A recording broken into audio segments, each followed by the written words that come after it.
Colleen Connor, and you're listening to the Audio Description Narrators of America Know Your Narrator series. Today, we're very happy to have Marsha Bartenetti with us. Thanks for joining us, Marsha.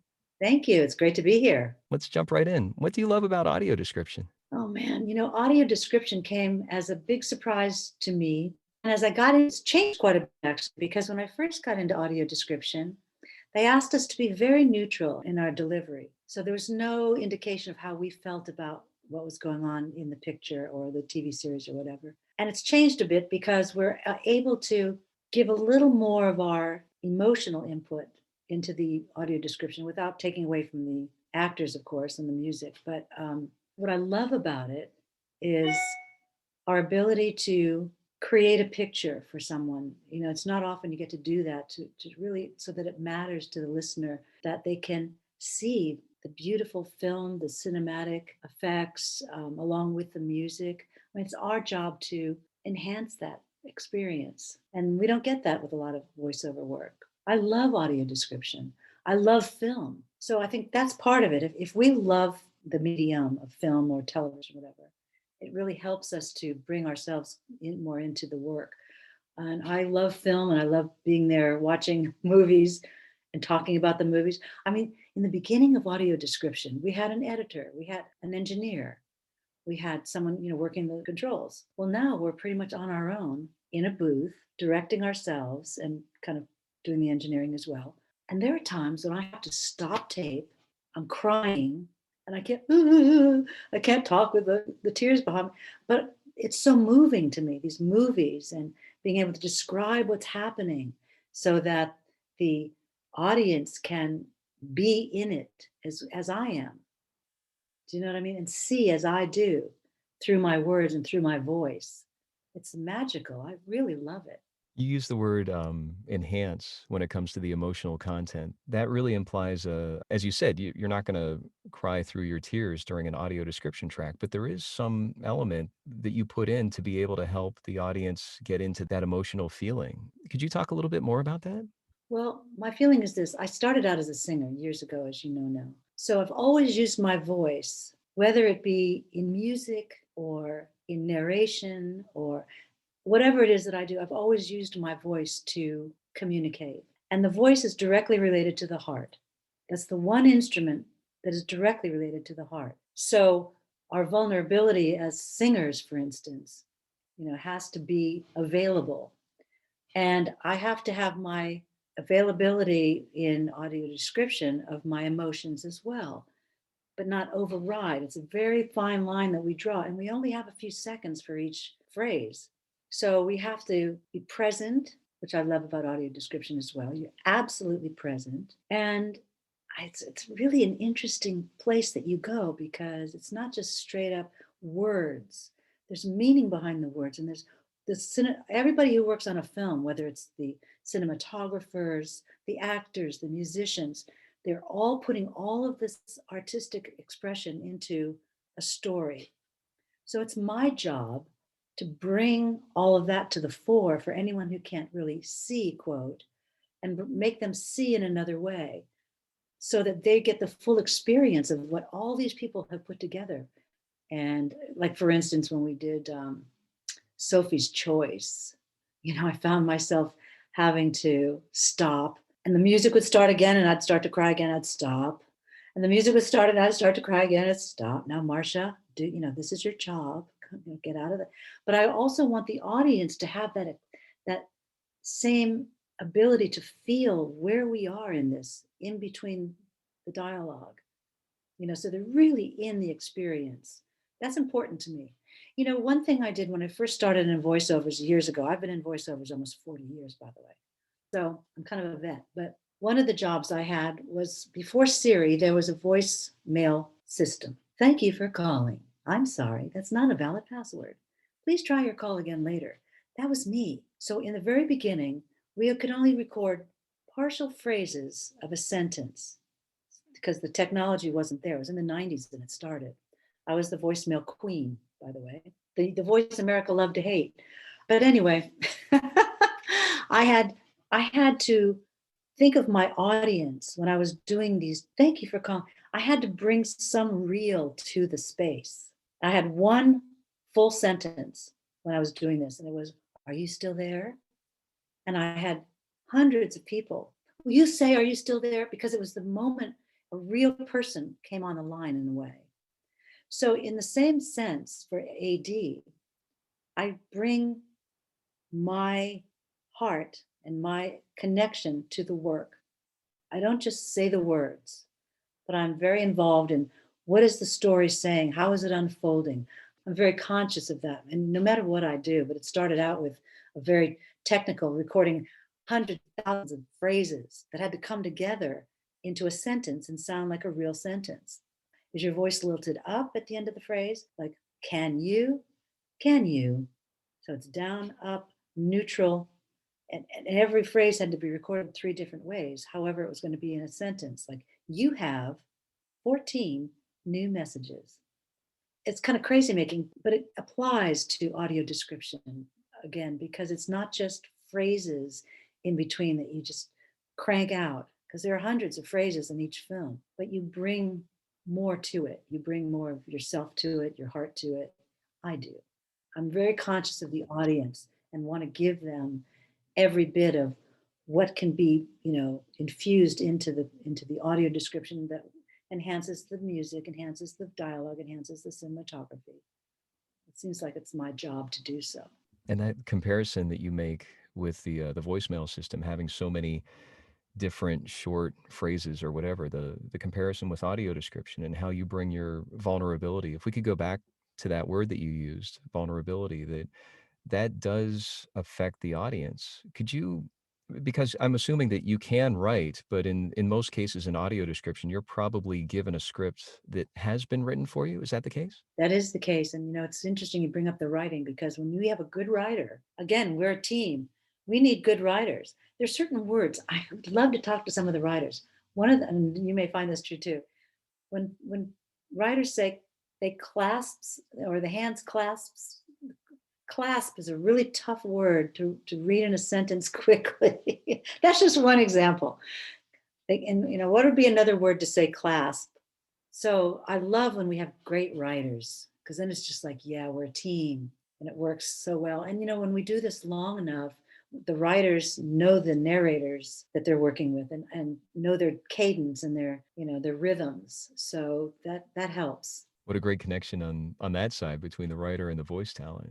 And you're able to take those words, and I love that you said be present even when you're going fast. When the pace is quick, you still Mhm. find that ability to be present. Your example of "Are you still there?" and that connection that you gave to the person on the phone, it's a brilliant connection. It's the weirdest thing. But you know what? When we think about our lives over the time, and I've done this for such a long time, from on camera to singing to voiceover and narration, it's all about the connection, the resonance with what's my job. Same thing with singing. What's my job as a singer? To take a lyric, it's not about me at the end of the day. It's about how you resonate with what I'm saying or what I'm singing. If I don't connect with you and you can't relate to it and it turns you off to the movie or whatever, I haven't done my job. So when I connect with an audience live, it's the same thing. I have to know what the lyrics about, who I'm singing to, and hopefully what that does is transfers over to an audience who can resonate with their own life and their own feelings about the particular song. Same thing with AD. My job is to know what's happening, know what I'm saying, why I'm saying it, where I'm saying it in the film, and then putting it out there as authentically as I can with my heart engaged, so that the audience can feel their own response to a scene and to a story. That's my job. The thing that really sticks out to me in that is how you're not just a human using your vocal cords. You do bring all these words, the availability of the emotions, you being present, you being real, and facilitating this connection. The resonance with the audience can't help but come through and flow through you. Is that a fair connection there? That is very fair and very true. Very true. And you know what? We need more of it. I mean, I remember when I did the voicemail thing, how this is back in the early 90s, and everyone thought voicemail was going to be connecting us more. And actually, what it did was the opposite. So my sense was, if we're going to be trying to connect with this technology, I have to bring something there. I did it consciously. I knew millions of people were going to be listening to this over and over and over and over. And I had to bring something to it. So to make that connection, because again, that's all what I'm about, is just connecting. I'm a communicator. I have to believe in the lyric before I can sing a song. Don't give me a song that I can't relate to. I go there. It's almost like a trance when you go into some of this work. It really can be. You're so present. Because again, it's putting something over to somebody else, passing it to somebody else. It's not staying with me. It's not about me. It's through me and through my voice to the audience. That's important to me. Otherwise, why do it? Why do it? These different examples that you've already given, whether it's singing or other voice work or audio description, I'm curious specifically about audio description, the similarities or differences that you've found in that particular kind of voiceover work. Could you address some of the things that are, oh yeah, this is exactly the same as how I approach singing? And you've already addressed this in this interview already, but I'm curious if there might be some other specific things that might be different or might be the same. Well, for me, it was just another opportunity to connect in a different way, knowing that someone couldn't see as well. See. So then we go into another sense about what are people actually seeing? How do we see? How do we see through other senses, through our audio sense, through our hearing, through our music, for one, really makes a difference in audio description. For me, it makes a difference in every part of narration, though. It's very similar, mainly because even when I did commercial voiceovers, I was known for being able to cut a half a second off, or Marsha, you have a second to play with. And I would know what that was internally, or half a second. I go, oh, plenty of time. So it kind of breaks things down into a different linear time. Well, let's talk about some of those challenges that you've found in audio description that you might have been really proud of how you overcame. I'm hearing you say about the timing and how precise and accurate that needs to be. Are there other examples of some challenges in audio description that you're really proud of overcoming? The challenges for me have been the timing, for sure. The challenges have been for me also just the new formats that we've had to understand after the pandemic. Had several, and the learning curve has been straight up for me because I started out as a performer. I came as a performer, I did my job, and I got paid well for what I did. And now I'm asked to do engineering, you know. So it's a whole new part of this work, and it's becoming something that you pretty much have to come with the ability to do, because we're not going into the studios right now, as we know. I have different clients. I heard recently I was one of the original audio describers over at Deluxe. I didn't know that, but I've been working a lot for Deluxe, and now some other companies are coming in, and they all have different platforms. So here I am, scared and saying, "You can do this, you can do this," and I do it. I'm You up for the adapt. challenge. I'm up for Sure. the challenge. Yeah. Yeah. Once I get it down, it's like driving a car. If I know where the gas pedal is, I know where the brake is, I know where the steering wheel is, I'm good. I don't need to know all the stuff behind in the engine. Right. Don't get too technical on me or I just flip out. So when we first set up for things, it's like these tech guys are talking all this stuff. I have no idea what they're talking about, but I learn. Where would you love to see audio description headed in the future? If you could have anything, any wish you could have granted, what would it be? I'll tell you what, I'm very happy with how audio description has come to major film work. Major companies are on board. At first, it was just hardly, I mean, I didn't know that much about it. And it's kind of some smaller projects were coming in. Well, now it's really an area that is exploding, and I'm so excited about it. It's kind of one of the last frontiers for voiceover, and it's needed. And it's a wonderful added benefit to any of us who are doing audio descript or narrations to have audio description to give to someone who can't see that very well that opportunity to join this experience of films and television and see them the way we see them. I'm so proud to be part of it and part of the community. And so my big wish is that it continues and that this AI, please, can we talk about that? They have these companies are going to understand that it takes the nuance of a human voice. You can't do that. I did that as much as I could with the voicemail. But it's not the same. It's never the same, because the heart of the voice, the connection with a human being with their voice and their heart connection, cannot be duplicated with AI. In addition to voiceover work, you have other projects that you're working on. Can you I talk about some of do. those? I do. You know, I was in the music business first, years and years ago. I got out of the business, and that's how I got into voiceover, because I had known nothing else but singing my whole life. And I thought, what can I do? I've never done anything else. So I started, I could sing jingles. So I started singing jingles. And someone said, you should do voiceover. I go, what's that? They told me about it. I did the tape and da da da. And I was still in the studio. I was still using my voice at some way, but I wasn't doing all the clubs and nighttime stuff. And then, of course, after years of the recording and staying out of the music business, I got back into the music business. I just had to sing again. And I found an old friend who I used to be in a band with in high school on Facebook, who had been producing and doing music all these years. I connected with him and said, I want to sing again, but people need to know that I sing. So I need to record something, and maybe we could do a song. He said, Marsha, I'm recording a bunch of people in Nashville. It was like in a few weeks' time. Come down and record. He goes, I don't, we can do the phone book. I don't care. Let's just do it. He goes, let's do a CD. I'm like, in my mind, I'm thinking, well, maybe sometime later, next time. And I found myself saying yes. And I thought, oh no. So I got ready, flew down there. We did a CD that week. So I've been doing a CD every year since, with some fabulous musicians. And now I'm also working with a producer here in LA, where we get together after we've done tracks in Nashville, and we sweeten it, and he does different overdubs and singing, harmonies and such here in LA. I released a new album last November and was scheduled for another show this year, and the pandemic has just stopped everything. We didn't go back and record this year, of course.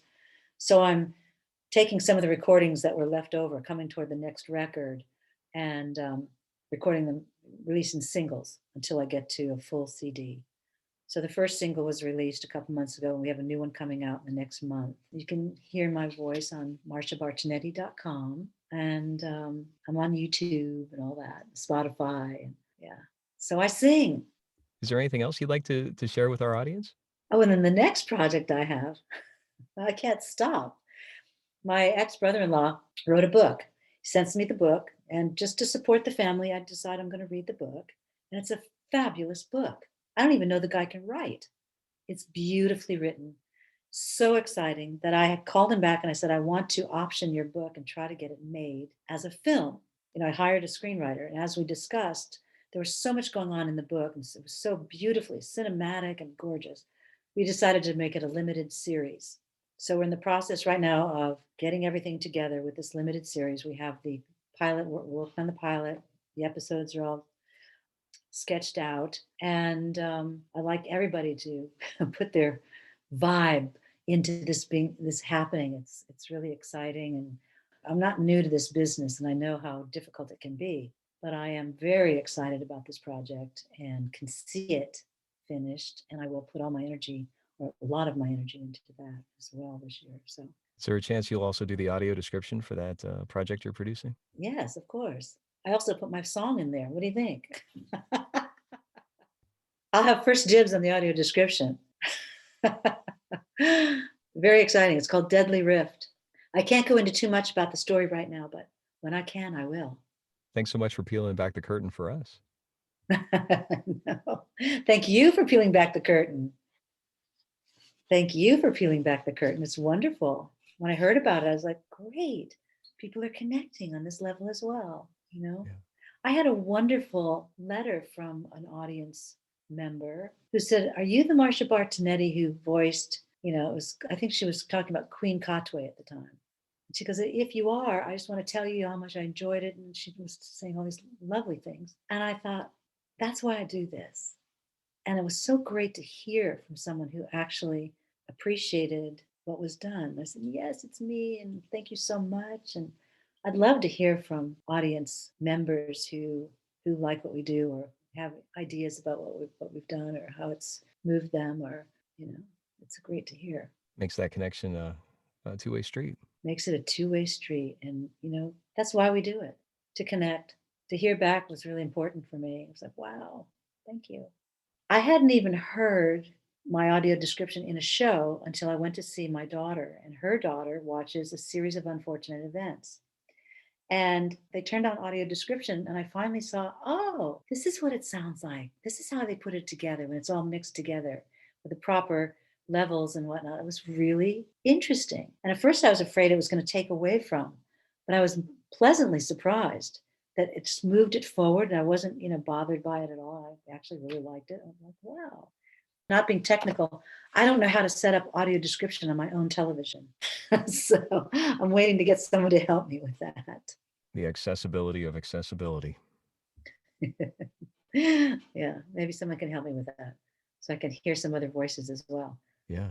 And that's the audio description project has been a resource that I've used a lot for those sorts of things, whether it's the list of all the titles and the different networks and even how to turn it on and off. It's been a great resource. Yeah, I just started to write down the films and television that I'm doing. I hadn't done that for a while. I was like, wow, I forgot I did that one. I forgot I did that one. Da, da, da. And then I see the titles that other people are doing.